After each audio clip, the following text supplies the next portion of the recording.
Transportation Plan Committee. I guess we'll start with introductions. Absolutely. I'm Steve Pini with Schenectady County. Bob Rice, New York DOT. Kelly Kircher, New York DOT.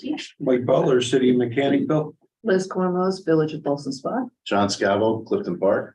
Randy Milano, City of Albany. WSP. Katora Vick, City of Brunswick. Harry Morrison. Jesse McGrave, City of Cohoes. Andrew Kreshik, City of Troy. International Airport. Mark Castiglione, Capital District Regional Planning Commission. And Sandy Misowitz, Capital District Transportation Committee. Peter Comenzo, Town of Romney. Steve Iacetta, just a guest today. Connor Haskett, I'm very fortunate as my succession plan. Look forward to introducing Connor around and to committees and the board. Thank you. David Beeman, CDTC. And about comes out of this English. All right, thank you. Visitors issues. Do we have anybody signed up, Sandy? Or We do not, unless there's anyone listening remotely. Lisa Raimondo, no Albany issue. County, DPW. Thanks, Lisa. And we're doing introductions. There's 21 people listening online. I can read through them real quick. It's Soprano CDTC, John Olenek. Yes, Your affiliation? Tyler Milton. Town of Milton, welcome. Mike Valentine, Saratoga County, Andrew Tracy, CDTC, Chris Bauer, CDTC, Chris Wallen, City of Schenectady, Donna Stapos, Town of Guilderland, Jamie O'Neill, Town of Malta, Kathleen Bell, EPA Region 2, Kristen Diot, City of Schenectady, Laura Robertson, Town of Niskayuna, Lisa Raimondo, Albany County, Megan Quirk, CDTA, Pat Jordan, Port Authority, Rebecca Odell, CDTC, Rob Leslie, Town of Bethlehem, Ross Farrell, CDTA, Steve Golding, City Water Relief, and someone identifying as planning. Oh, that would be Kim Lambert from our office then. Kim Lambert, got it. Michael. Thank you. All right, our first item this morning was presentation from WSP. Is that Martin? Yes.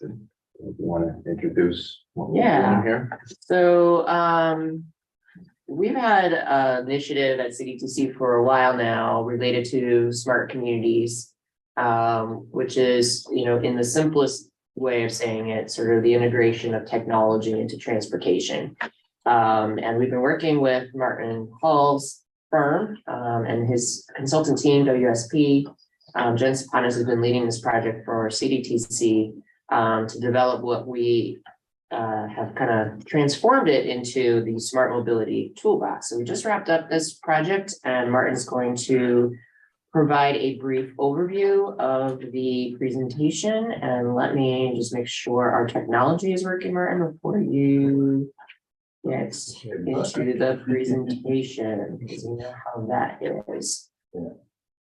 All right, folks listening remotely, can you see the slides? We're good to go. Okay, Martin, I'll advance as you need. Okay, great. Thanks very much. Good morning, everyone.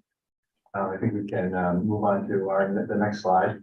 The first thing we did as part of the work on this project was to come up with the definition of smart mobility, smart communities. And I think this one kind of fit the bill the best. It talks about incorporating information communication technologies to enhance the quality and performance of urban services. So making things work better in any particular municipality or for any particular agency. But what we liked about it was that it also links it to the quality of life of the citizens of any particular area. So it's not just technology, it's making people's lives better. Next slide. This was the schedule basically for the project, starting with a review of local plans and things that have been implemented locally. So we reviewed those. Those can all be found in the final document, which is on the project website. Moved on to stakeholder workshops. We had a great time, great attendance on a number of great workshops that we held. Looked at peer city best practices. Buffalo. Sorry to interrupt, but the slides aren't moving forward for those of us watching remotely. Okay. Technology is great when it works. Let's try this. We should have covered PowerPoints in the project. Alright, let me see if this will. Alright, is it advancing now for folks Yes. listening? Yep, yeah, thanks. Okay. Were you here, Marty? Yes, we were here. Okay. Talking about Pure City Buffalo actually has done a lot of great work. The Buffalo and Agri Medical Campus in particular, which is right in the center of the city, just outside of downtown. On the light rail line, they've tried all kinds of other different things and things like universal intersections to enable everyone to use an intersection through the use of technology safely. They had a demonstration of an autonomous shuttle, put in LED streetlights, which is something that we know a lot about here in the capital region. So that was good. Columbus, Ohio, too. They got the big grant. What was it, 4 or 5 years ago? From the FHWA for the federal transportation people, and wound up doing a lot of different work, mobility hubs, TSP and collision avoidance for the transit system, a data hub, which was fairly unique, we thought, where basically all the data from all the different agencies around the region goes into one clearinghouse, and then is pretty much free for people to use to create apps and that sort of thing, or to just monitor the region's progress. That was an impressive project. Anyway, from then we went on into a draft toolbox, creating a set of solutions that and a roadmap for the capital district. Public engagement, we went back out to our website, surveys, and just various other forms of outreach on the website to try to get some comments on the project, on the draft, and then from there, with those comments, we went on to the final toolbox. So next slide. We divided solutions, smart community solutions, into 6 focus areas. Non-vehicular mobility, which is things like bike ped, scooters, things along those lines. Traffic management, energy and infrastructure, LED streetlights being a major aspect of that, but just kind of the basics of infrastructure in any particular community.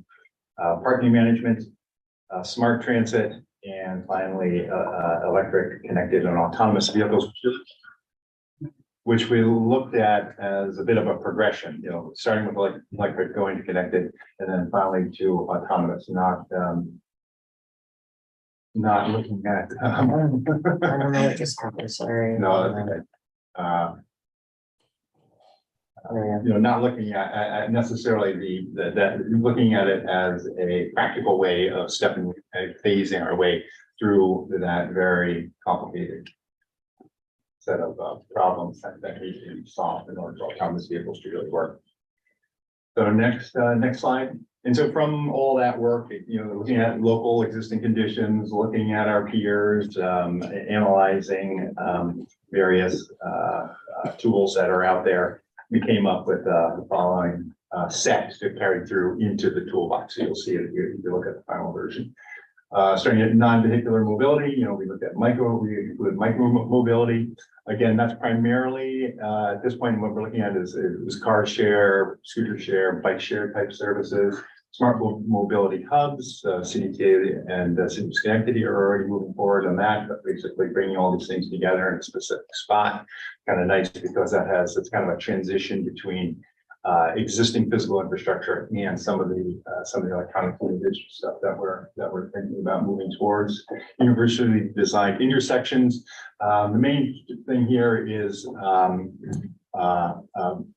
digital electronic tools that help people with disabilities cross at intersections by communicating with their cell phones potentially, or other types of signage. And then smart cycle tracks, again, looking at sensors that can tell whether a bicycle is coming. This is something that's tried in Buffalo, and give them priority at intersections, at crossings at major intersections. Next slide. Traffic management, we looked at curbside management, kind of having a dynamic curbside so that you can use it for a variety of different things, not just one particular purpose over the course of the day, depending upon demand, depending on how things change over the course of the day. lane management, basically the same thing, only with actual traffic lanes. There are systems out there that can modify how a lane is used. Could be a bus over the course of the day, so it could be a bus lane at certain times, parking lane at certain times, and so on. Could be in one direction and then the other direction, and then transportation systems management and operations. TIMSO rather, is kind of a kind of a catch-all for a variety of different smart community elements, roadway management, making roadways more efficient. Next slide. Energy infrastructure, again, I think most of you know, LED streetlight conversions are a major early win. We've done in Albany and Schenectady in this region. Smart sensors, it's kind of a first step towards a lot of the other tools. You know, they can tell, sensors can tell, volumes of traffic, volumes of pedestrians, volumes of bicyclists, where they are, when they are, that sort of thing. So you begin collecting the data you need to start actively managing your transportation infrastructure, and community Wi-Fi and broadband expansion, another kind of basic infrastructure necessary for the other things to work. Parking management applications. These are things that people, often apps that people can use in order to find parking, reserve parking, pay for parking, get updates on the availability of parking in a particular place. It's kind of a basic tool. And then dynamic parking looks at changing the price of parking over the course of the day, depending upon demand. And this can be used in garages, but can also now be used on street to really try to maximize the usefulness of parking, and also allow people to make better decisions for their own transportation purposes. Next slide. Smart transit. A lot of these things have been implemented by the CDTA, but we're looking at an expanded public transit website. There are always new things coming out, always new information that you can provide, especially as CDTA becomes more multimodal with the various vehicle share services and that sort of thing. The website needs to keep up with that. Asset management and maintenance applications. This is something that the transit industry is really pushing now, and this has to do primarily with sensors on the vehicles, telling the maintenance department when they need to do any particular type of maintenance based on wear and tear on various parts on the buses. So it allows them to keep ahead of that and run the operation more efficiently. Mobility as a service is something that has been talked about a lot in the transit area, transit arena. Hasn't really necessarily been implemented as much as we'd like to get. And I think that probably applies to a lot of these things at this point, but I know Helsinki, Finland has really pushed in this direction a lot.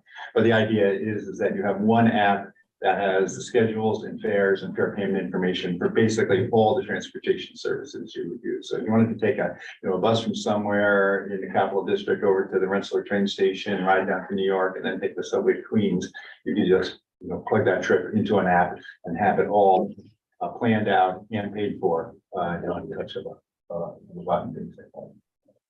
And then micro transit services like CDTA's Flex service that's been implemented now for a couple of years. And then finally, the final grouping is electric vehicles.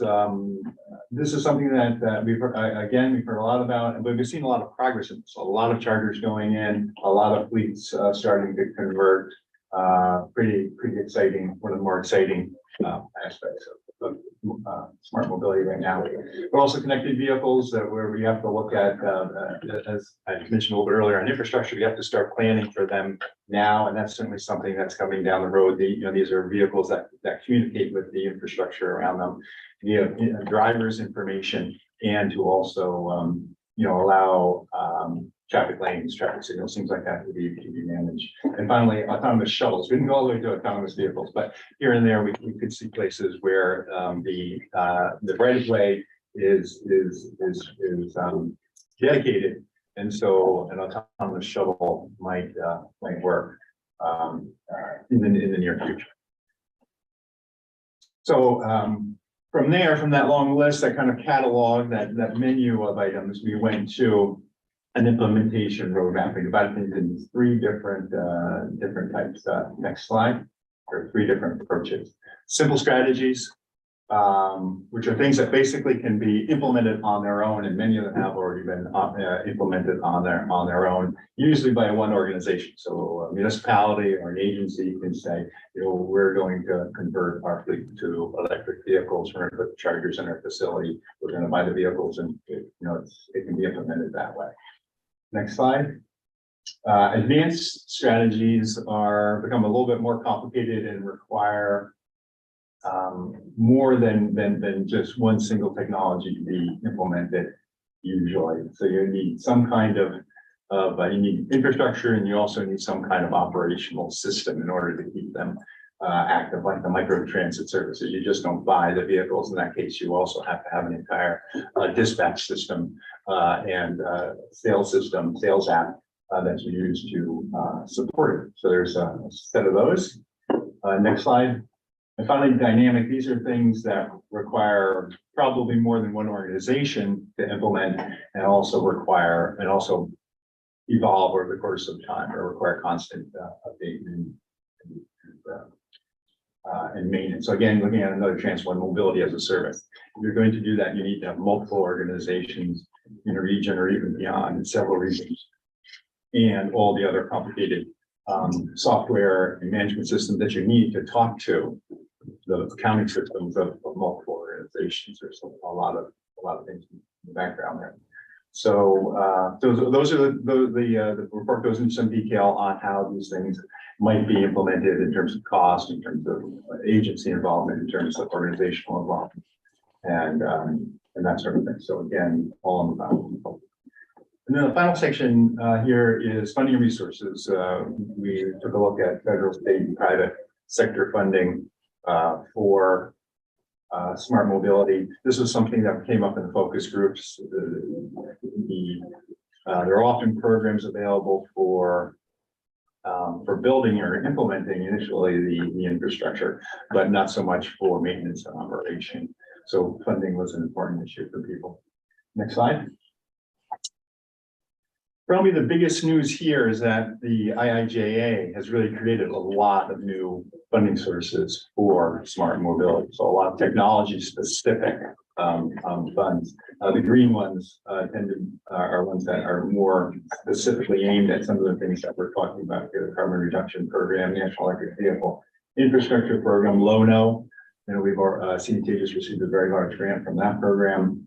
Advanced transportation and congestion management technologies is very specific. It's to buy technology to install on the streets, roads of the municipality. Strengthening mobility and revolutionizing transportation is a larger grant program. Similar, but a little broader in terms of it's not just about technology, it's about systems and about kind of the architecture of those systems. Next slide.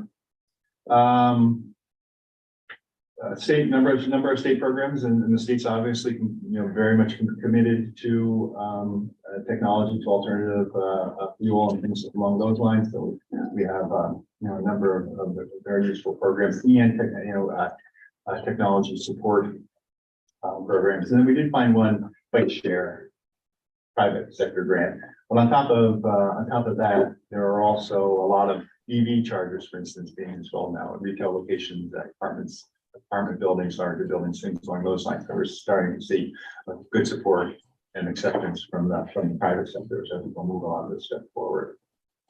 Next slide. And then finally, actually, this is the final thing: is stakeholder and public engagement. We really did have a very broad program, starting out with using the Regional Operations and Safety Advisory Committee as our SAC. So we met with them at least 4 times.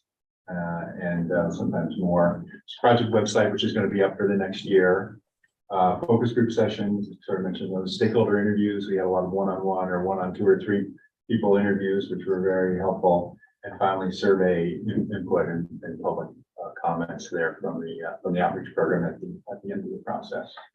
Next slide. Just I know it's a lot of words here, but some of the issues that came up through the course of the outreach. A couple of them I've already mentioned, but you mentioned, that basic traffic management is something that every municipality deals with, so that's a good place to potentially start with implementing smart mobility. The barriers to adequate funding for maintenance. A few other things here. People are concerned about making sure that multimodal, so transit bike, pedestrian, making sure that that's part of it. And then there was some concern on CDTCs and our part as we went out to the survey about whether people would be reluctant to use or implement smart community issues when there's privacy concern and just general comfortability with the pace of how fast things were changing, things becoming overwhelming or not. And so we didn't get a lot of responses on that one, but the people who did respond did express some concerns about that. So it's definitely something taken into consideration. Let's see. I think that probably are two things. And so that wraps up. We put together a final report, which is, like I said, on the website, which is shown down the bottom there. It'll be up for the next year. And feel free to dive in and provide your comments. It is a final report, but I'd still be very happy to hear them. I think we all would, because this is a work in progress and will be for a long time coming. So anything we hear is I think with that, let's end the presentation. Thank you, Mark. Any questions for Mark? Comments, questions? Mark, I know it's mentioned of funding for maintenance and upgrade, but even, the systems are so sophisticated that even staffing is a near impossibility. I know DOT struggles with signal maintenance, and one of the hesitations of implementation of local coordinated networks is, literally, the staff is just not, the expertise is just not there. Yeah. Was that part of the discussion? It was part of the discussion. I can't say that we came up with a solution, but it was, something to consider. So it's a lot more complicated than just, there's not enough money. Money would be found if there were resources. It's easier to find money. Yeah. I think on that, it's just the what often becomes a complicated effort for various, for a small municipality. They don't have the resources to really almost even begin the process. So streamlining the funding application process was something that we heard people pretty interested in. And this is mostly for smaller municipalities, for cities that they don't have. I'm talking about in the training side, the technical training to get established, college level programs for signal maintenance is that kind of thing. Yeah. It was, like I said, it was considered. Yeah, but Any other comments, questions? Move on to move on to administration, previous meeting minutes. We have a second. Mike, any comments? It's back there. Not there. You're just checking on it, right? It's multitasking. I can hear you though. Would you like We me have to a- insert, would you like me to insert a comma or a colon somewhere? No, just asking for any comments. Okay. Hearing none, can I get a motion to approve the minutes in November 2nd, 2022? Anybody? I'll Move. second. Yeah. Was that Joe? Yeah. Okay. And roll call in favor? Anyone opposed? Abstain? Minutes pass. All right, we're moving on to the tip, right? Fiscal constraint, that's Jacob. Correct.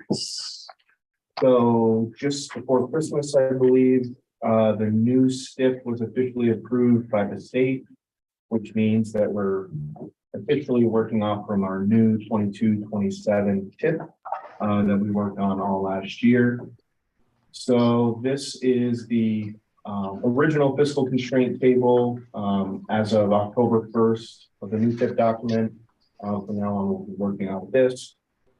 Starting off about 5% under-programmed in the first year, 0.6% under-programmed in the second year, and then 3.6 over-programmed in the third year and about 3% over-programmed in the fourth year. So under-programmed the first year, 2 years of the new tip, a little over-programmed in the second two, for a total of slightly over-programmed, about 500,000 over-programmed in the total first 4 years. So we're kind of right on even programming over the first 4 years. Again, that's where we're starting from. We do have a couple changes that we've made since October that are going to change slightly, and a couple amendments on the agenda today.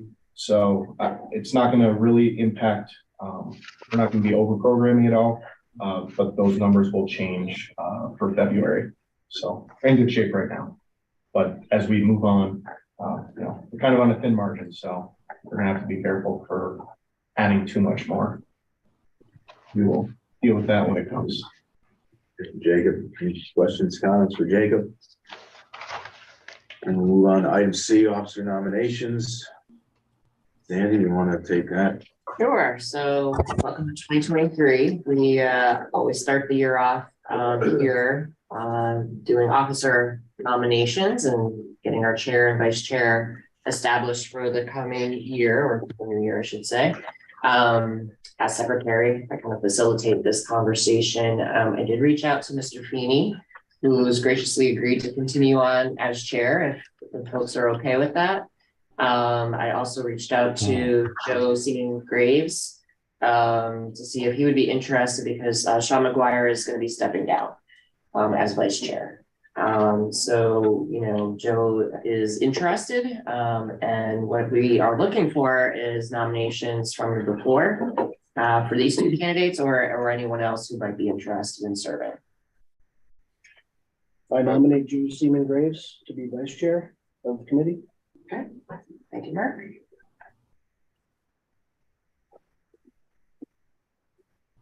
And You need a second, I remember for both of them, nominate both of them? yeah, or is it- nominate both if you don't mind. Yeah, nominate both Steve and Thank you. Joe. And I'll second that. Okay.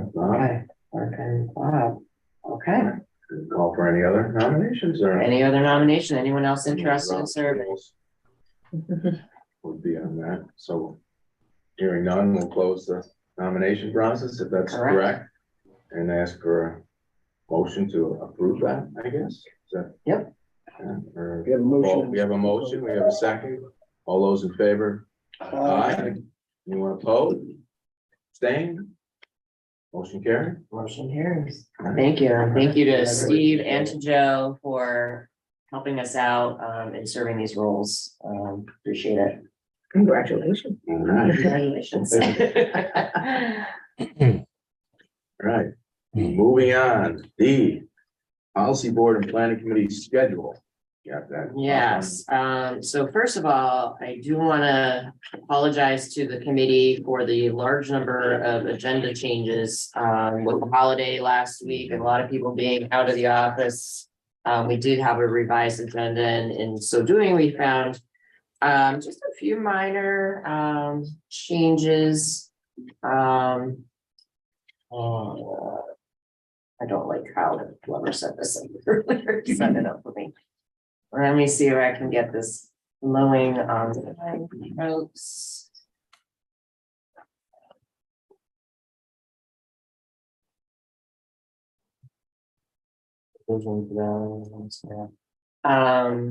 So we did want to just review the meeting schedule for the upcoming year, noting that we didn't notice a typo on we had May 4th originally, which ended up being a Thursday, so it's May 3rd for that May meeting. The important thing to note here, aside from the dates of the actual meetings, is our deadline for tip amendment requests. We still need them a full week before the meeting and a little bit more than a week before the meeting to tie up loose ends and confirm the data that's being provided. So if there's any important date beyond the date of the meetings themselves, it's paying attention to the tip amendment request deadline. We know things come up at the last minute and things happen, but it really helps everyone out to make sure the information is correct and we can get that the data to us, the letters to us by the dates, as noted on the spreadsheet or on the worksheet. Anyone have any questions? Sandy, I do, regarding February 1st, as you know, that's our conference date. Yep. And so around the table, I will not be there. Susan will not be there. John Scavo will not be there. And I'm just thinking of, if you can, it's making sure we don't have anything come onto the agenda relative to Saratoga County in that regard on February 1st. So we will be adopting the UPWP or approving it for policy board action, and we need a 25-day public review. So we either have to have that meeting on February 1st or the week prior. It can't be any later in February because of the. I'm not saying change that date. I'm just saying, but obviously my point was not to have anything on the agenda, but that is an important item. Well, I guess the question is, are we going to have quorum if that many people are not going to be here? Well, how many is that? Is that how many, Mike? That's Three? Three, Well, four. Four? Yeah. Six? Okay, so we're gonna have to. I probably won't be here. Okay. So because of our requirements, that means we would have to shift it to January 20. Wait, that's December, sorry, January 25th. Which also means that our staff is gonna have to get the UPWP together a week earlier than intended. So we'll do it, but. all right, so January 25th would be the meeting. It's gonna have to be, yeah. All right, does that mean that you can be an exhibitor at the conference then? Wow. Everybody heard that for the record, right? No, I'm just teasing, Mike. Of course, we will support the conference. No. I know you're kidding. No, that's fine. So January 25th will be the new date for the February meeting. Backing up from there, the deadline for TIP amendments is next week. It is what it is. So January 13th would be the deadline for TIP amendments. Would it ever work to do it on a Tuesday or a Thursday of the week of the 1st, or is that just doesn't work because of other meetings? That's up to the committee. I mean, we can do that. It's just, I know everybody has standing meetings. Right. I know it's usually Wednesdays, but I was just saying if we wanted to for that one, maybe that would work. I don't know. Yeah, Well- that gave CDTC staff more time to do the UPWP. I'm all right with it. So the Tuesday before instead of Wednesday? We can do the Tuesday before. Sandy, I'll make a call to the city center and see if they've got anything they can confirm to me that's not going to be the first Wednesday of the month. We usually go Wednesdays, and I'll just see what that will do for next year. I mean, you know. Okay, that's fine. Why don't we'll table this date because this doesn't need action, but we'll circle back with everybody with a final date because I need to check our calendars here and other things. So, we'll send it. We'll follow up with everybody following the meeting on a new date for the February 1st. Thanks for that scheduling, Mike. You know, Thanks, Mike. busy conference. The other thing to note is the July 5th meeting date, same problem, right? The holiday is the day before. If we're going to be concerned about quorum, now's the time to speak up. Didn't we go July 3rd last year and we didn't have a problem? I think we did okay last year, so obviously next year it would actually probably be July 4th, so we would have to reschedule the meeting at a different date. After what day is the 4th? Tuesday, It's Tuesday. Monday, July 3rd. I'd say. You're better on the 5th. People will take the whole weekend into the 4th. So we'll keep the 5th for July. Okay, sorry about that. It's, I know it's scheduling can get tricky. Okay, so we'll circle back with you folks about a reschedule of February 1st as soon as we can. All right. All right, Thank you, thanks. Sandy. Yep. Action items, A. TIP program amendment, S-259, Craig Street pavement rehab, that's gonna be Chris Wallen from the city of Schenectady. And I just wanted to remind everybody, Jacob mentioned it, but we are officially now amending the 2022 tip. It is now live, so just as a reminder. You there, Chris? I am here. Thanks, Steve. Yeah, sorry, I couldn't be there in person, guys. Not feeling the best, and I always try to make sure I don't cause anything. So what we have here is a tip amendment that the city's putting forward. We have 3 projects, one which was on the previous tip, one which was awarded as part of the new tip, and one that was part of the TAP CMAC awards the past year. So those are 3 projects. All 3 projects were all as part of our approved linkage study, which was completed in 2019.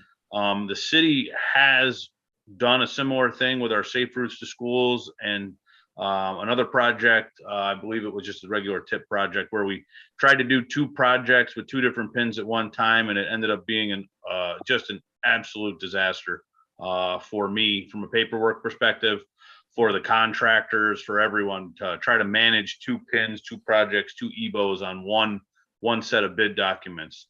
So I worked with Bob and Greg at the DOT, and we put together this tip amendment, which would take the 3 projects and merge them into one singular project with 1 pin and 1 tip number. And that's what you see before us. So it's fairly straightforward, even though it may look a little bit more complex than others. The other thing on here is that as part of the TAP CMAC, the bridge improvement project that had a DOT share, which is set on the agenda, and then you can see it here as a state share for 600,000, as that bridge is actually owned by the DOT, but we're going to be modifying the deck for complete streets. So total, yep, there, right there. So we think this project will just be a lot more efficient if we go about it this way. One bid, 1 design team, 1 contractor, 1 project. We've already solicited for design and we're reviewing them currently because we anticipated submitting this tip amendment. So if anyone has any questions, open it up. It just pushes the schedule out, Chris, and that's. What's that? Right with, it just pushes the schedule out a year, is that? Well, it just, it puts everything on the same schedule, where I believe the Craig Street pavement rehab, that project, the design of it was in the past fiscal year, but we didn't want to move forward with design of it in that fiscal year because we wanted them all to be together. So this kind of rights the ship with everything, puts design into this fiscal year. We've already have the expression of interest received, and then, you know, design in the next construction in the next fiscal year. I would anticipate, due to everything, that this is going to be a lengthy construction project. So I don't think that we'll be struggling to get the construction, letting and all that committed in that time, but I don't know if it's going to be built and completed in that time. Okay, any other questions, comments? So we'll just combine the pins for these 3 projects. Can I get a motion for that? Back with that. Motion. Moved by Bob, second by Andrew. Yes. Any further discussion? Roll call in favor? Aye. Aye. Anyone opposed? Abstain? Motion carries. Thank you. Okay. Next item, we're moving down to what here? SA 336, intersection safety improvement, New York 29 Rowan Street. I guess that would be Bob, right? And then we got another one right after that. That's RG 146, highway safety improvement program projects and regional set aside. So Those are one in the. Yeah, they're one and the same. we take these at the same time. This user I like Greg to take the hit for cost increases on projects. No, I mean, essentially for the intersection improvement project there, and the preferred alternative is sort of evolved to the roundabout alternative, which is going to require a little more right away, as well as some additional construction costs.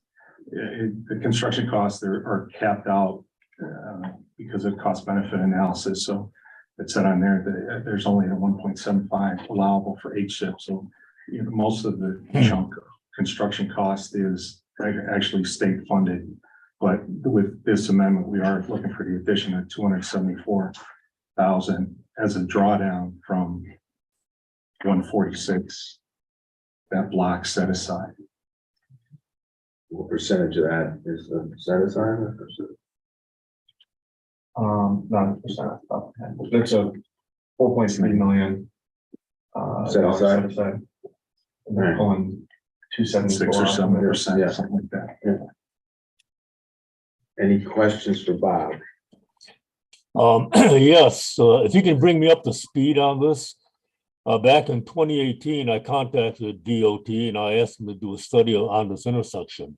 And what we're talking about now, is it a result of the study that they did back in 2018? Well, yeah, I mean, a couple things. I mean, a safety study that was done, in addition, it's sort of an old cantilever signal system that's there. I mean, there's some deficiencies in the width. There are utilities running through there. I think once they started looking at the foundations and for just a signal installation there, it made sense. Particularly that there's a good amount of heavy vehicle traffic through there too, that the alternative is sort of rising as the preferred alternative. Unfortunately, there are some right-of-way constraints right there, so we got to do a little more. But I don't know, is that what you mean, John? I'm sorry, is it what?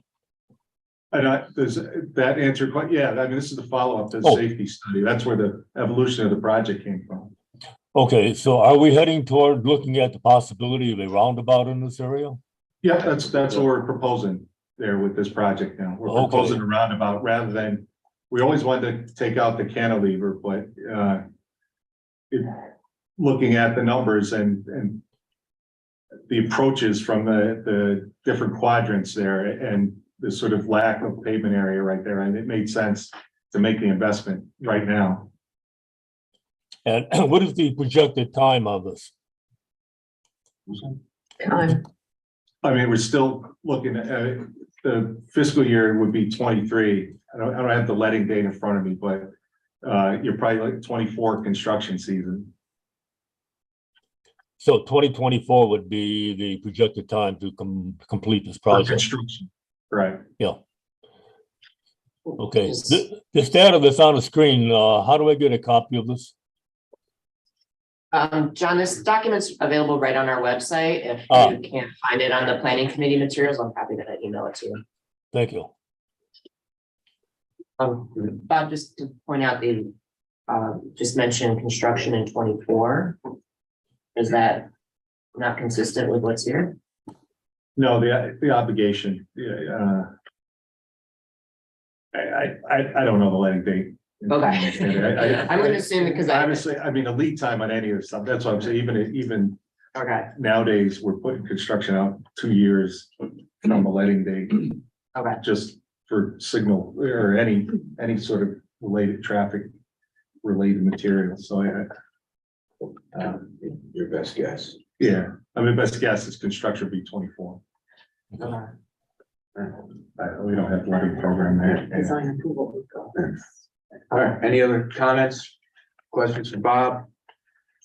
And just one other note, the other minor addition and why we're bringing this to the committee is the additional need for the right of way, the additional phase. In routing state funds. And the additional state funds. All right.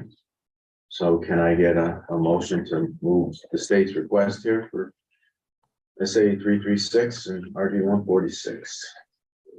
Motion. Joe, can I get a second? Second.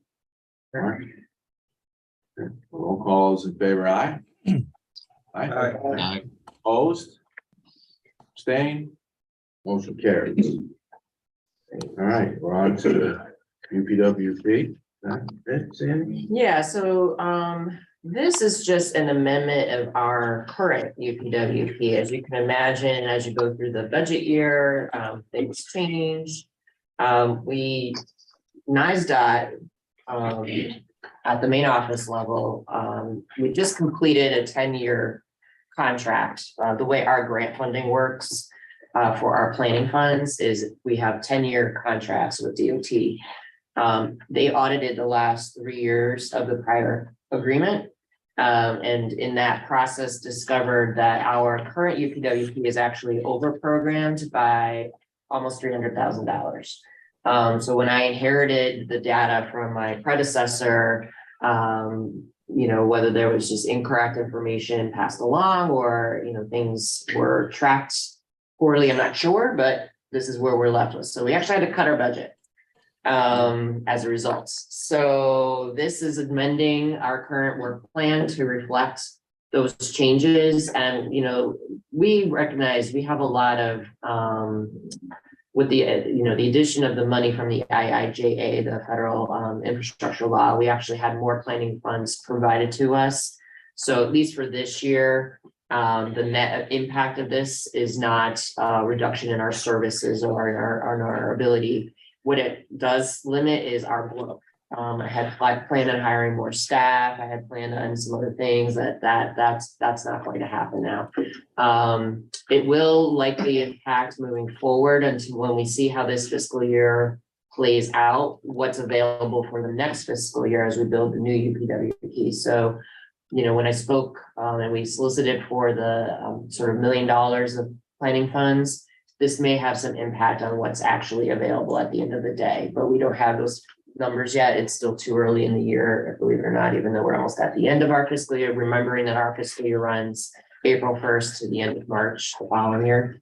So this adjustment will just make us whole for the remainder of this year. And then as we're working through the build of the new work plan, we'll make sure that we have better numbers now to better reflect our budget estimates. So do you have any specific questions about that? Okay, we just need a motion to approve the amended budget. Can I have a motion? Move it. Great. Randy, we have a second. Bob. Any further discussion? Roll call in favor? Aye. Aye. Opposed? Abstained? Motion carries.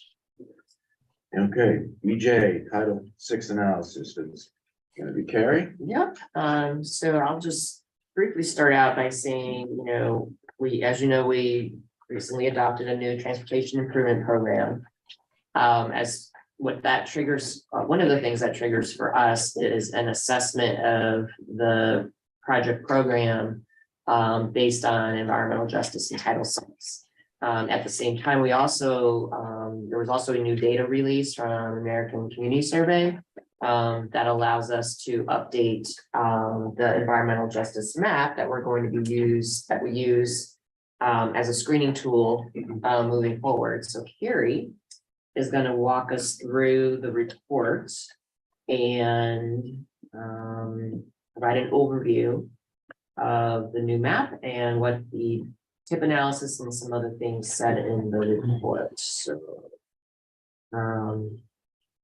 folks listening in, can you see the slides and are they moving? It's still in presenter mode. It's in Nothing presenter. moving yet. Nothing moving yet. Okay.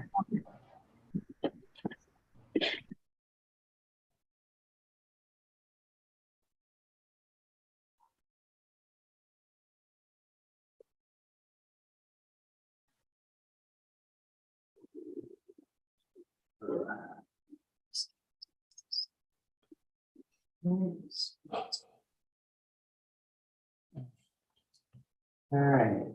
And how about now? Looks good. Okay, perfect. Take it away, Carrie. All right, so I'm gonna try and be quick, so if you want me to slow down or stay on the slide, just let me know. Next slide.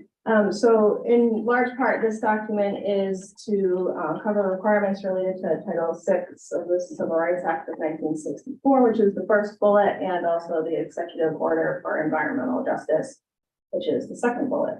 Next slide. The table of contents in the report, the way the report actually is here. Next slide. And one of the sections is the board and committee membership. So this is the summary table. The first row there is the MPO areas total population. And then the rest of the rows are the different boards and committees. The policy board, we only ask the appointed people. So notably like not the 8 mayors of the cities, which are on there by definition of the fact that they're in there. And then the final column is minority. So it's, overall, we can see that the demographics of our boards and committees don't reflect the racial and Hispanic or Latino ethnicity diversity of the region. Next slide. So the bulk of the document is analyzing our programs and projects. So the current TIP that did just go live, New Visions 2050, the UPWP public participation in transit. And it is based off of this map that is on the right, which is the one that was approved in the previous analysis document, which is the one that we've been using as we are evaluating projects. Next slide. So in the document, we assign these buckets of classifications to all of the projects, positive, neutral, and potentially negative, based on the transportation analysis, which is commute-based data, which is, we move to the end of this presentation. Next slide. Here's the summary table of all of the TIP projects that were included. The 3 columns on the left are just the total number of projects. And just for reference, in those environmental justice areas is about 40% of the region population. And that is not a typo, those are actually all 37%. So that's pretty similar to the 40, and then the dollar value amounts of the final 3 columns, you can see with the exception of the positive projects, which is a little bit low in comparison to the 40% population, it does seem to be relatively equitably distributed. Next slide. This is just a visual of all of those 2 categories, positive and neutral TIP projects. There was only one potentially negative one, which wasn't in the environmental justice area. Next slide. For public participation, relatively new is that for studies and plans, we are now scanning for equity prior to scope development. So for those of you who've worked on linkage studies, that environmental justice map that we would make during the project, we now do that prior to scope development so that we can make sure as we're developing the participation plan for the project that we are reaching out to all of the people within that study area. And then the other 2 things were in the last document. And on the right is the current UPWP that we're in. You can see, so using the same kind of buckets of categories, about 2 million was in the neutral and almost 3 in the positive. And those are the first sites for projects that are in EJ areas, but most of our tasks are regional tasks, so they don't really have geographic boundaries. That's mostly our linkage studies and one technical systems project in there. Next one. For transit, we primarily just rely on CDTA has done a relatively recent Title VI analysis of all of their routes, their whole route system. And there are a couple areas on there. Those are the EJ areas. So we just look at our environmental justice areas with their most recent, which was the June pick, I think. Their routes, which shows that with the exception of some really rural areas, their route system does cover our environmental justice areas. Next slide.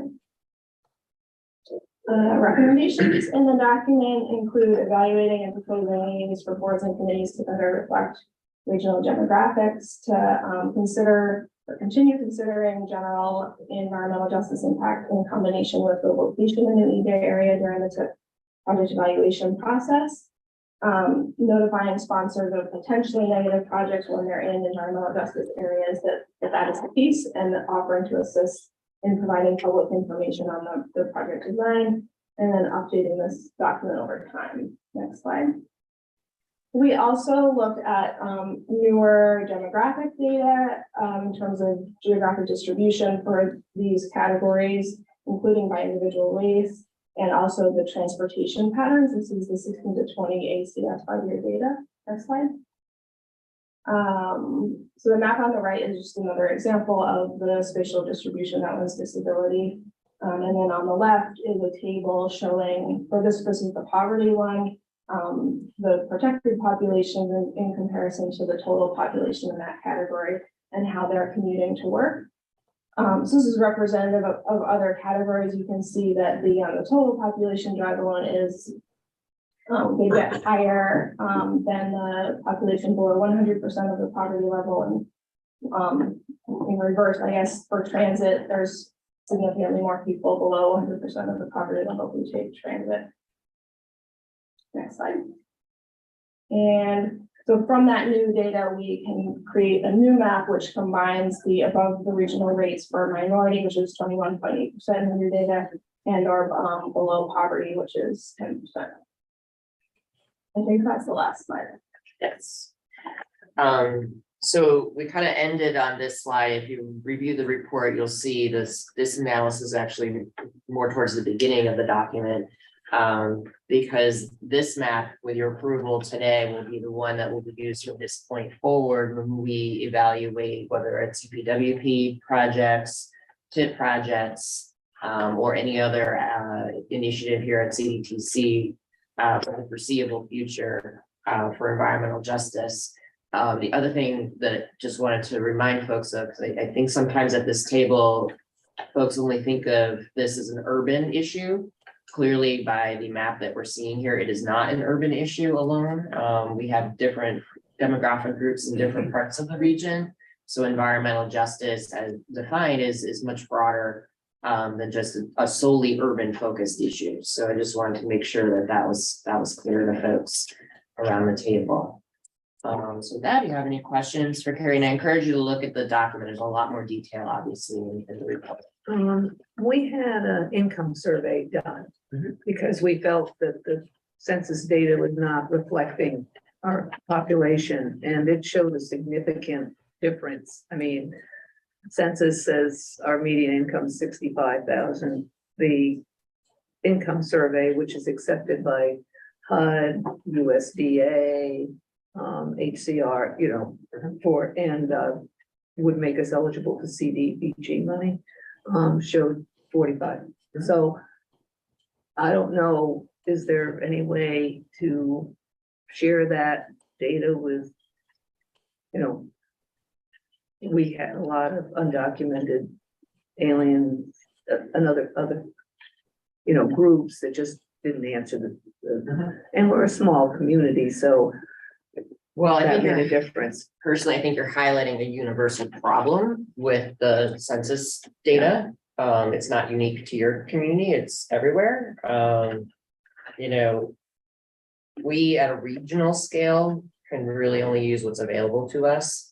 You know, I don't know, Mark, if you know more about how folks can integrate back into the census, but. Well, I mean, if the process is flawed, then we have to consider it flawed across the board. Right. So, you know, as ACS the 5-year comes out, typically more reliable than the 1 year. The decennial census doesn't really, I don't think, take a good look at that, but, you know, we'll see. It's good to have checks and balances when you take a look at the data. Well, you know, when we have an application, we, you know, refer to that as an additional piece of information. I guess we can't become officially because you have to have the whole capital region do an income survey. Right. And at the end of the day, like Mark just said, if it's flawed in your community, it's flawed everywhere. And I don't know that the flaws will necessarily radically change how the distribution of the data is across a region of our scale. So, but you know, it's fair. I mean, I think there's a larger looming issue there that I know I'm personally skeptical of the new 2020 census data myself, but we'll have to wait and see how the analysis plays out. Yeah. Any other questions? We're looking for a motion to approve the new map. The new map report. and the reports. Can I get a motion to that effect? Derek? Second. Andy? Any further discussion? All in favor, aye? Aye. Opposed, abstained. Motion carries. Great. Thank you, Carrie. The equity work plan proposal. Yep. You're saying?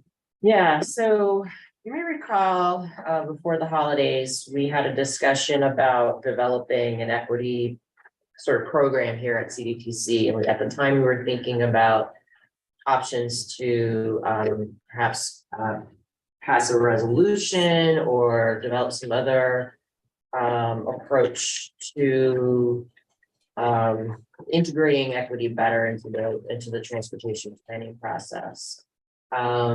Since that time, sorry, I got technology is not cooperating today.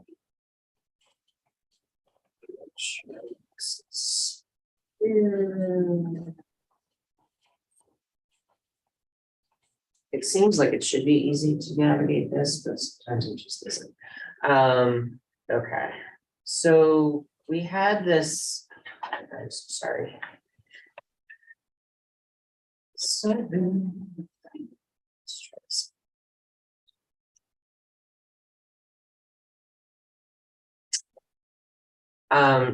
since we met and discussed that, what we realized as a staff through discussions and connection and the discussions with others in the region is we really need to develop and do some more research before we jump ahead to establishing a policy for CDTC. So what this single page or the 2-page document does is make that proposal. And the reason why I'm bringing this separate to the committee from our Unified Planning Work Program is because we had sort of agreed to develop this resolution. So this is an interim approach, and what we're offering and think this is a better way to build our knowledge base for equity here at CDTC is we'll work this coming year to develop some goals for measuring progress in our planning work. We'll evaluate and propose ways to make room at the table for new people so that our boards and committees better reflect the demographics of the region. As you just saw, at least with the information we have today, our committees don't align demographically speaking with the region. So how can we as a committee better integrate folks into the process? We also want to conduct some longer term environmental justice and Title VI analyses to evaluate not only the current capital program and public engagement or other plans and policies and programs, but look historically and over time how we have done. And look for ways, maybe there's some common themes, maybe there's some things that we can learn from that can help inform this process. We also want to redefine the role and provide additional support to our Equity Advisory Committee. The Equity Advisory Committee was much more active before COVID. Since that time, honestly, it's kind of fallen apart. So we need to sort of reorganize and retool and engage with some new faces. So that will require some work on our staff's part to build those relationships. We also want to review and amend if we can, and if necessary, our disadvantaged business and enterprise goal. This is the goal that we use when we select consultants or vendors for projects here, making sure we're considering minority and other disadvantaged business owners and types into our consultant mix and vendor mix. And we'll spend more time as staff going and listening to folks in their communities and commit to ongoing staff training here. So that's our proposal for this work plan that's coming up in 2023 with the goal of, by the end of this, hopefully not only documenting, but leading us to build a policy for our CDTC moving forward. Again, a lot of this is stuff we should be doing anyway. The infrastructure law is now sort of requiring it. But it's a good time to take a step back, reflect on what we've done, what we can do better, and develop some new ideas for how to better engage disadvantaged populations in the transportation planning process. So that is it. Any questions about that? So this needs action? Yes. This needs your approval. All right, no comments, no questions? Can I get a motion to approve the equity work plan proposal presented by Sandy? Somebody, motion, Katara, Joe, second, Katara, Joe. Okay. any further discussion? All in favor, aye? Aye. Opposed? Abstained? Motion carries. All right. On to technical assistance approval, that would be Mark, right? Mark. Sure. So this project continues in our series of technical assistance projects. It's with the town of East Greenbush, and in a nutshell, it's simply converting static natural resource inventory maps into an online presentation. Anna's here. Do you have anything to add? Yeah, this is kind of a continuation from one thing we got from Senior Restory, doing natural resource inventory. Like Mark said, we're static PDFs, so you have to open, like 12 plus individual maps to look at all the information. And it would just be a lot more user friendly to have it integrated into an online, GIS system. So we're separately working on some GIS through our MS4, and it seems like a great opportunity to integrate that for town, planning board, town board, and then. Any questions? So this needs action too. This needs action. To approve the project, is that? Yep. Okay. So no questions for Mark. Can I get a motion to approve the little systems project you just described? Motion's Andrew, motion, I get a second. I'll second. Randy. Randy second. Any further discussion? All calls in favor, aye? Aye. Opposed? Abstained? Motion carries.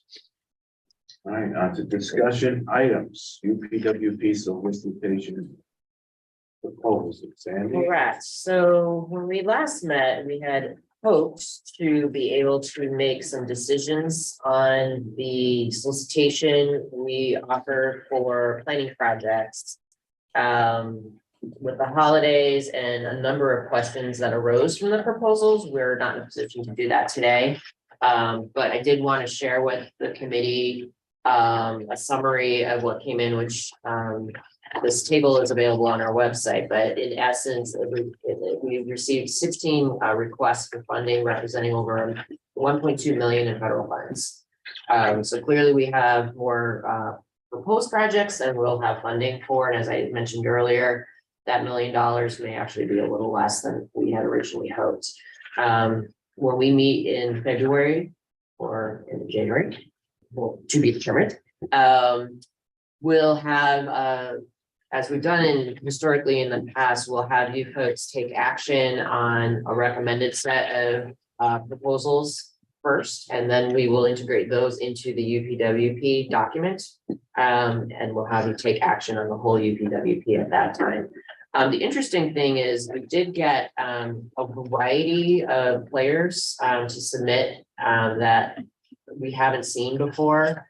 Some of the villages like Voorheesville, Castleton-on-Hudson are new to CDTC, so that was great to see that solicitation has reached some new partners.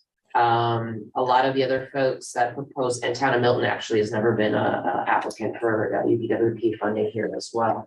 A lot of the other folks have a wide range of project types, including complete street studies. There's some interest in the 25-mile-per-hour speed, which we're still working with the Department of Transportation on what kind of actual study needs to be done. There's still some debates, and last I heard from the main office staff, they're actually going straight to the state legislators to try to decipher the intent of the law, which might help folks to understand what kind of study might be needed. It's the New York State version of the MUTCD that requires the study. It's not the national one, ironically. So I think there's still more discussion and thought going into what is going to be required for the speed study, if any. But stay tuned on that. But there's definitely some interest in it, and then a couple of these proposals on speed limit studies or guidance related to reducing the speed limits to 25 miles per hour. So just a quick overview on that. We'll be circling back, as I said, in February. Chris Wallen, did you have a question? I see your hand raised. Yeah, I just wanted to follow up with you on what you had mentioned. Is there any guidance that's actually going to officially come from you about the reduction in speed? Because that is something that has come up multiple times recently at the city. And I know that we spoke about it briefly when it kind of came out a couple months ago. Yeah, so we're trying, and not just CDTC, but all of the MPOs around the state to kind of have some unified information. Cornell Local Roads, if you get their newsletter, actually just published something yesterday that talks about town law versus village versus city, because all three handle this issue a little differently. But as I said at the beginning, the main question isn't what constitutes an area-wide speed study. Is it required in the legislation? I think that's the underlying question that has yet to be answered. And we will try our best to follow up with NISDOT and Cornell as they continue to dig through this topic. You know, one of the challenges, and I don't know how this happens, but the way the legislation gets written sometimes does not reflect some of the accurate information regarding laws already on the books. This has also just happened with the recent Complete Streets law. So, you know, we're going to do the best we can to clarify, but I think, you know, this has reached the highest levels of state government because, again, you know, they have to get the interpretation of the intent from the legislators to actually pass the legislation in order to understand, okay, now how does this apply to the different community types? Yeah, It's amazing. it's not reaching one's fault. We could spend all afternoon. The legislation that was passed authorized municipalities to lower speed limits to 25 if they already had the authority to set their speed limits, which is the incorporated cities and villages. And there are a number of local townships, suburban townships that have also been designated by legislation that have that authority to set that speed limit on everything except the state highways. It's, you know, I mean, these are probably the toughest conversations we have, right? And with a lot of municipalities around the table, as others, that the conversation starts that, you know, the methodology is based on an 85th percentile. It is supposed to be a constant growth that local roads provide access to land use. And, you know, if I was a municipal official, I would be comfortable with the speed limit if I was able to set it for local roads. It gets a little more complicated when you get into the higher functional class facilities and you get away from the established methodology of the 85th percentile. And I don't think it's going to be easy as a guidance document to say to do that. It is going to be based on judgment for those facilities in that community. If you've got, you know, collectors that are functioning as arterials, it is really hard to say. I mean, Washington, you know, at Albany, I mean, Washington Ave is a good example. You know, when it a 30, what I'm not sure that it's hard to get a running speed that is enforceable or is followed there. So, you know, it's a very complicated issue, and DOT does not, you know, we always, the legislators are, well, why can't you do it? You know, you wait till people get killed, these sort of things, but that is the established methodology. In the state of New York, it's 55 unless otherwise posted. That's still where the bar is at. And then it goes individually based on the quarter and the location, and it is directly tied to the land use. So I don't, there is no one size solution for this. It's, as a village, we can change it without doing a study. Is that what you're saying? I would not say that. Okay, I just wondered if we Part of the could, because we legislation. have roads that we would like to, if we could. But we don't have the money and everything to do a whole study to. Well, that's the thing. There's two pieces. It's documenting, as Bob said, who has the authority to do what, right? But the MUTCD for New York State requires a speed study. So what we're trying to understand, and I think we're all trying to understand, is those that want to go here, villages in particular, what is the speed study? You know, if you're talking about 100 streets, I'm looking at the city of Albany as just an example, but let's just say you have an area, a whole area of the city, and you want to drop it to 25 in this whole area. Maybe it's neighborhood streets, it's all residential. You need a speed study on every one of those streets. What is the speed study that's required? And I think that's the part we're trying to And I think the area wide piece to it, I'm not sure for the village who, there's an engineer of record for the village somewhere. And if I was said person, the bar is, I don't think as high to do an area wide on your local streets for a municipality that has the ability to set that. Like I said, as it gets into the higher functional class roads, even as the engineer, that's where I would get a little more, that we need to take a look at what the speeds are. Yeah. But if you're, again, and nothing is, Well, hold everywhere, on. everywhere See how scenario. it develops. Yeah, but we have state road and county roads cutting. I mean, the function of local roads is to access land parcels. I mean, that's pretty fundamental. And so it's not there for through routes and so it's not the same sort of thing, but every location is unique. Even though they use the local roads as, yeah. But they're really not functioning as a local road then anymore. And that's sort of where the decision. Right.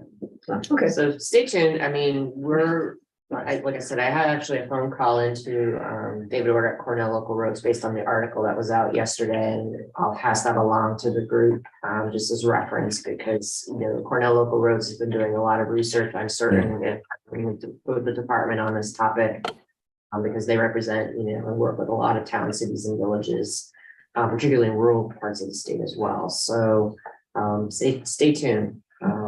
It's tricky. I'm not at the larger cities like New York, when they just citywide, the 25.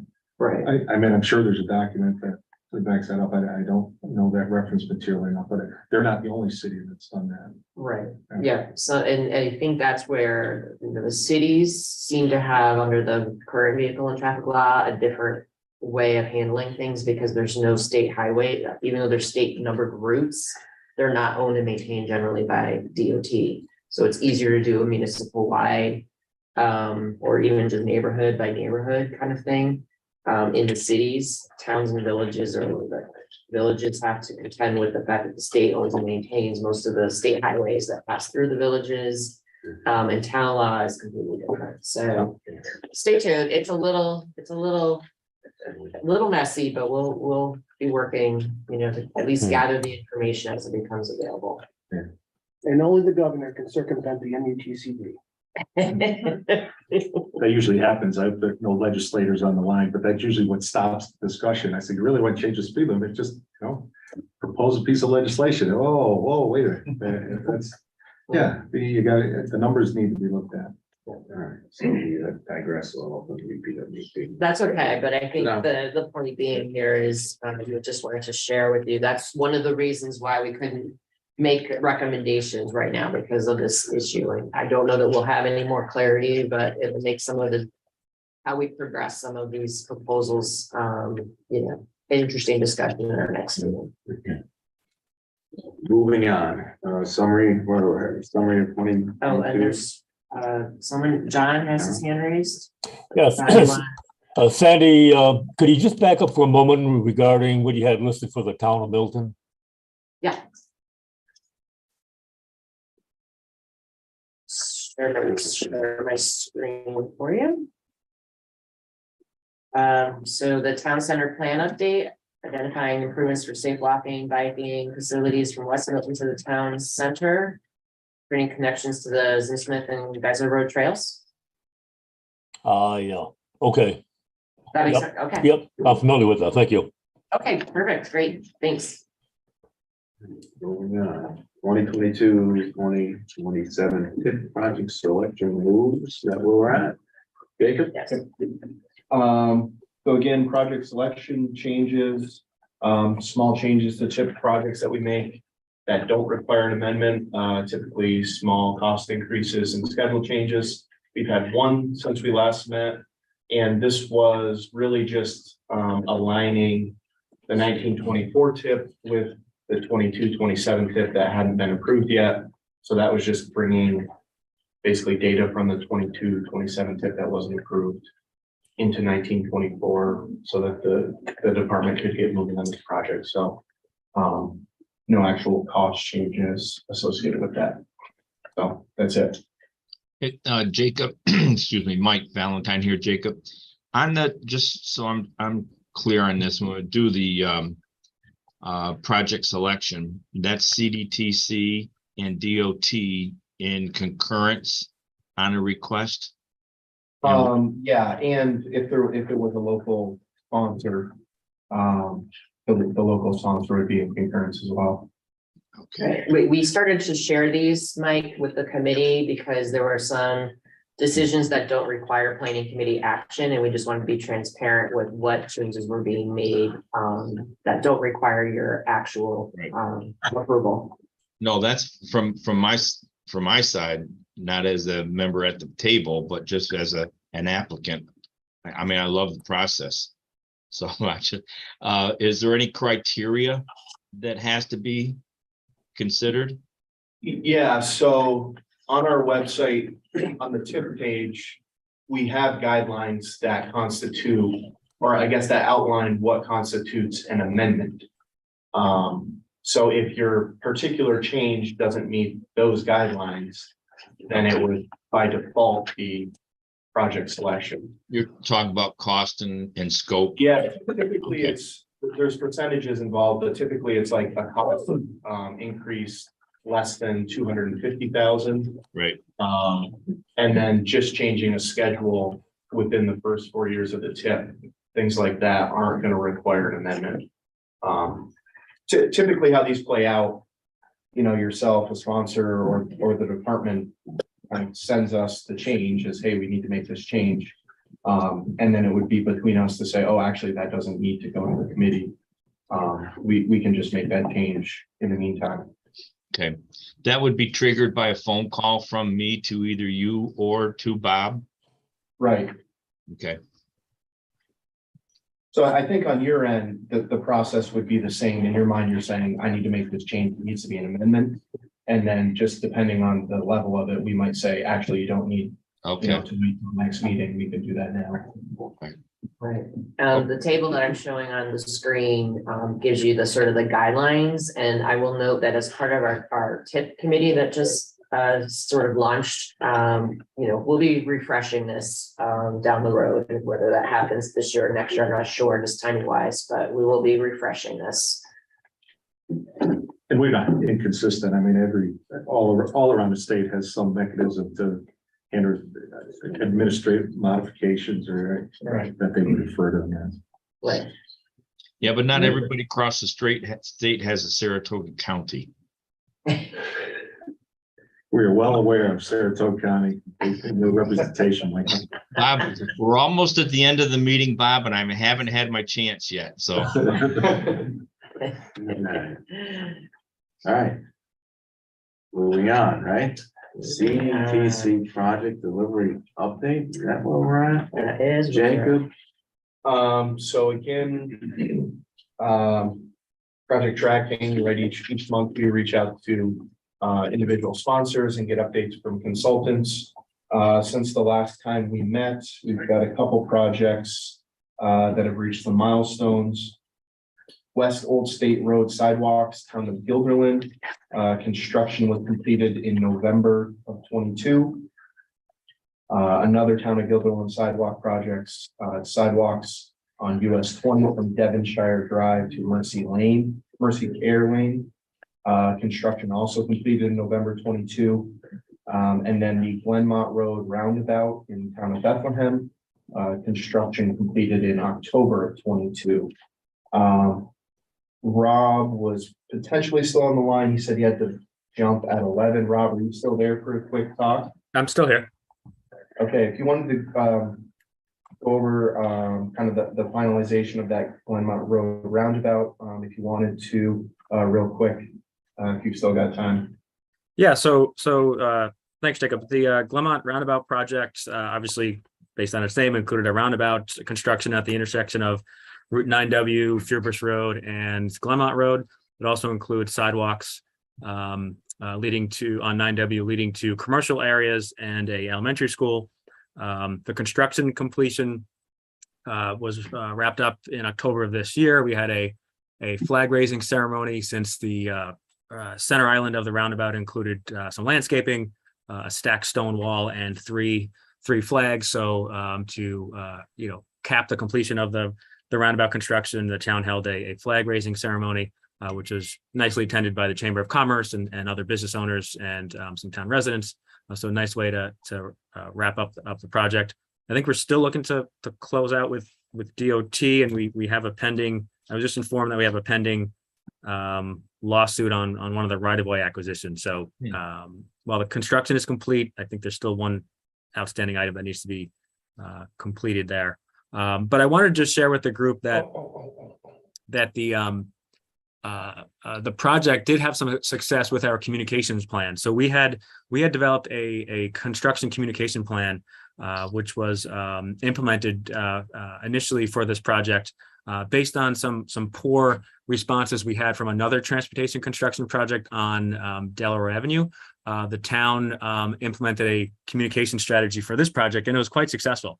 And it included several throughout the project, several social media posts, a weekly newsletter where we would inform those who wanted to sign up for the newsletter what work is happening in the upcoming week, and then what work is happening in the following week. And this was a way to help inform people about potential traffic disruptions. Maybe they altered their route. And we got a lot of positive feedback by operating this communication plan through the newsletter, through the Facebook and social media postings, and through the website update. And we even had an email set up where folks could send in an email with questions, and we would respond to those questions or concerns. And again, the positive response was great. The chamber was very thankful that we were doing this to inform businesses and residents who were frequenting the businesses. And overall, it was a great positive response. And so we were, thankful we did it. And going forward, we expect to implement a similar communication plan for other transportation projects in Bethlehem. Thanks, Rob. Just wanted, did anybody have any questions for Rob about the communications plan at all? And just to, Jacob, just to give some credit, we did work with Baker Public Relations to help us develop the communication plan. And then they, early on in the process, they helped to get us started with the newsletter. And then we were able to take it over after 6 to 8 months or so. It's great. Good to know. Yeah, and so I just wanted to point out too, I think over the past year, we kind of had gotten away from these verbal updates. So we're going to get back on track with those this year, where each month I reach out to a couple project sponsors, and then based on the feedback I get, I'll typically request one, kind of based on an interesting project or a specific kind of program that they used, like that communications plan. So we'll ask for a little bit more detail verbally from a specific sponsor each month. So thanks, Rob, appreciate that. And then, so next month, going to be continuing our sponsor outreach. I'm going to be reaching out to CDTA, Town of Colony, and Village of Scotia for updates on their TIP projects. So keep an eye out for those emails. Thanks, Jacob. Nice that project delivery. Yeah. Maybe you can put that online after standing for that. The larger investment for the first quarter coming up here is the region-wide paving projects. I'm passing around a list of projects coming up for this year in the 4 counties. About $13 million worth of preservation type paving, as well as that the navigation's light contract is going to be let in March. Well, those are the remaining lettings of this state fiscal 22-23. Folks got questions about any of those particular sites? I can get you to the right person other than me. Thanks, thank you, Bob. Status of CDTC planning activities, Sandy. Thanks, Steve. So as always, we have our summary of planning initiatives on the website, but I just wanted to highlight a couple of things. We've had a number of public feedback periods come to an end. Federal Street planning study, our bus lane feasibility study. We also completed studies for the ADA project in Saratoga Springs, the Smart Communities Toolkit, which you heard about earlier. I wanted to remind the group of the deadline for the Bridge New York applications are due to seek the bridge side is due to CDTC on January 6th. We've gotten a few questions, but if you have any final questions, and obviously that is Friday, so let us know if you have any final questions on that. I did want to just review briefly. We had talked about rebranding CDTC and sort of renaming the organization. We actually had some suggestions from our marketing firm. Our staff sort of came up with the idea of the Capital Region Transportation Planning Organization, because we thought that more clearly described who we are and what we do. But as our marketing firm pointed out, it is long, it is wordy, and CRTPO is a well-known MPO in the Charlotte, North Carolina region, which is hard. I mean, a lot of these entities like us have similar names, and just depending, you know, we can't use Albany area because of a number of reasons. So the consultant team came up with two alternatives that I just wanted to share with you. The Capital Region Transportation Council. You know, some of the key things that we wanted to move away from is the word district. And also the committee is sort of a 1960s term that we've just legacy carried along. Really, this group is a council at the end of the day.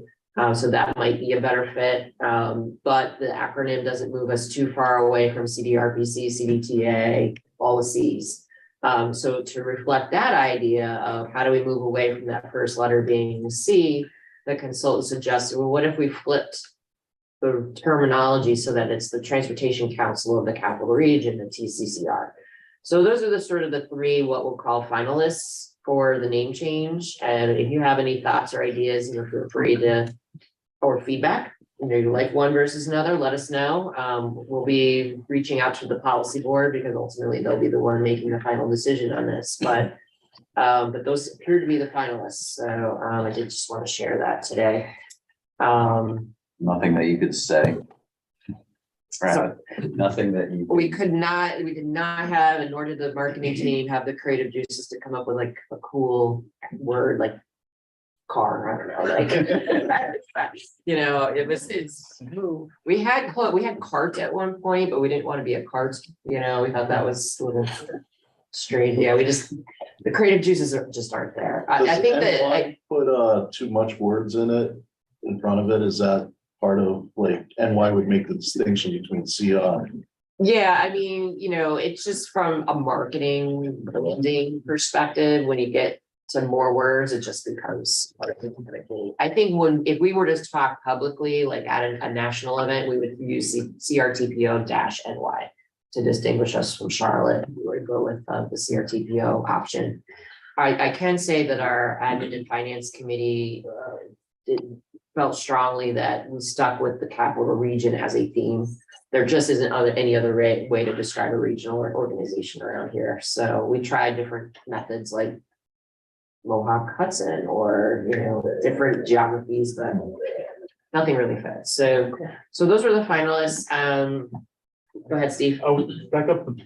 I would go Capital Region Transportation Council, CRTC, as an abbreviated alternate for consideration. Just you're going that way. Yeah. So the idea is committee is a term of art from Senator Moynihan's founding days for MPOs. Is that right? Yeah, it really predates, when CDTC was the transportation study. And then we became from the study, the committee. That was the term that they chose at the time. One suggestion I have is, at least when I go to look for these, if I go right now to CDTC, the first thing that pops up on Google is the website. So I mean, if you, I would also look at that and see if there's not 15 other organizations that have the same. Right. We know CRTC is available, or we're pretty sure it is, and we believe TCCR is available. CRTPO is definitely not available because Charlotte has it. So Canadian Radio Television. Canadian Radio Television, Residential Treatment Center. yeah, I mean, you know, You're gonna run into that, but we're gonna run into that. Yeah, as And a it- suggestion. as we do now, at CDTC, that's why we have the MPO at the end of our email address, so. Yeah, I just know when I Google that, I jump right into Yep, this organization. So. yep. For what it's worth, I like leading with Transportation Council. There's a uniqueness a little bit as opposed to The other two. There's a lot of similar acronyms. Exactly. Leading with Capital Region. Does say what you're doing first. Yep. So those are the finalists, and we'll continue to work on that. The only other thing I wanted to mention, is just a note about our, we always have, well, COVID aside, we generally have every other year in New York State, a statewide MPO conference. This year, the conference is going to be in Syracuse, May 9th and 10th. Save the date. You are all welcome to attend, as CDTC members. We'll mention this to the policy board members as well, but you know, if you're interested in learning more about what other MPOs are doing in the state, this is a great opportunity. As we view it as sort of a peer exchange, we'll have some national speakers as well. We've invited, has not accepted yet, but we've invited Pete Buttigieg to be a speaker, our luncheon keynote speaker. If he accepts, that will be really exciting. But I just wanted to have you folks save the date. Is it for CDTC today?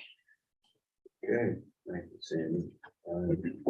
Regional local planning activities, CRPC, Mark. We are an affiliate economic development entity with the Economic Development Administration. So we're embarking on an update to our comprehensive economic development strategy, reaching out to key stakeholders to get their input. We hope to be wrapping that up, hopefully in Q1 of 2023. Along the lines of the smart cities, I would encourage everyone to visit broadbandmap.fcc.gov and confirm your internet connectivity record is accurate. The FCC will be doling out federal broadband money based on the maps that they have, and we all have until January 13th to contest the information that they're going to be using to dole out the money. So each address that is contested and is accepted by the FCC means about $5,000 additional dollars is coming to New York State. So the Regional Planning Council is working with the Connect All Office of New York State to try to work directly with counties to do some of that, but individual homeowners can also go there and contest those addresses. So I encourage you to do that. Repeat the web address. Sure. Broadbandmap.fcc.gov. Thank you. So a lot of the addresses, like if you have HughesNet or the potential to have access to SpaceX or whatever they're doing, that's Starlink, whatever it's called. It says you're covered, but we know that that's not always the case in terms of actual access to good signals. Anything else, Mark? Nope. CDTA, Ross or Melissa, are you out there? Out there, but no updates from CDTA. All right, nice that. Robert. Just a couple quick items. Our 378, the Pell study continues with a really good degree of enthusiasm there and participation. Martin and the team at WSP are actually a couple of municipal meetings tomorrow. So we're had lots of input, lots of good ideas on the table, lots of good discussion. We're in the sort of final stages with the discussion for the consultant for the Reimagine 787 study. We'll probably for next meeting, have a tip amendment where to, after some discussion with Federal Highway, I think we're gonna change that name to a Pell study as well, rather than an engineering and feasibility study. Just the scope of the study is the same, but really just to be consistent with the nomenclature and then make sure whatever comes out of it can advance to the next steps, just to make sure we're in the right lane there. So, the Glenridge Road, the overheight detection project, was awarded. Still makes the news too frequently. Just a side note, the advocacy continues for the mandate of legislation and mandate the professional GIS use for truck operators, not just their phones for things, which seems to be a preponderance of the issues related to bad GIS or GPS info. We mentioned the STIP. We started to be able to do edits this week. Sandy meant the complete streets legislation that was passed and signed by the governor. I know it made some news headlines the other day. Well, certainly well intended. It'd be great to get some more funding towards those type of projects. We're still sort of waiting for an interpretation what that means in terms of funding. There was an additional money added. We're not sure if it's related to the Marchicelli program, which from the wording, it sort of sounded like it was. We have a hard time, it's not like there's a bridge project and then you got a complete streets project. They're different. Sort of fundamentally, the way projects are looked at, they look to implement complete street components in every transportation investment, whether it's just, the shoulder width to add a bike lane or a piece of sidewalk or a curb ramp. They may not be the sort of reconstruction, the downtown that is more identifiable with that scope of work, but so sort of what is going to be eligible and sort of how it changes the money, I think is still sort of be interpreted with that legislation. And lastly, we went, while the bridge projects are due this week, Region 1, the color projects are not due until January the 27th, that Friday. Like I said before, there's just not the administrative effort, so we afforded to give a couple more weeks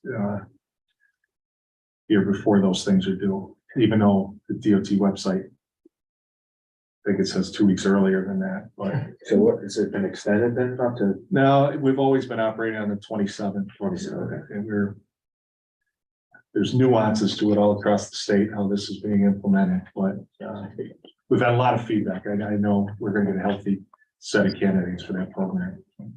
Good. That's it. Thank you, Bob. New York State Thruway Authority, do we have anybody still? No, Bill was not present today. Not on mine. Albany County Airport Authority, Steve, this is gonna be you. Passing the torch to my session plan, Connor has to take it away, Connor. I just wanted to say thank you for the warm welcome on the committee. I'm happy to be here and working with you all in the future. I'm coming to the airport and to the committee with about 7 years of transportation planning experience, all on airport. For a private firm previously, I have my bachelor's degree in transportation planning, specifically for airport design and airport planning. So just want to say thank you, and I look forward to working with you all in the future. The current airport planning initiatives at the airport, we're still ongoing with our airport master plan update. We thankfully just got the forecast approval from the FAA, which shows an increase of operations over the next 20 years at the airport. So that's great. We're going to be moving into our facility requirements chapter now for the airport master plan, which is going to be looking at what we need at the airport to essentially take over and justify those operations in the next 20 years and to be able to accommodate those. So we're going to be working with the FAA and state DOT to kind of bridge that gap. So another airport initiative that we're going to be looking at starting soon is a state sustainability planning initiative. We're going to be going after federal funds at the end of the month to start that. So, yeah. Any thoughts of constructing sleeping quarters at the airport, Steve? Thanks for flying all.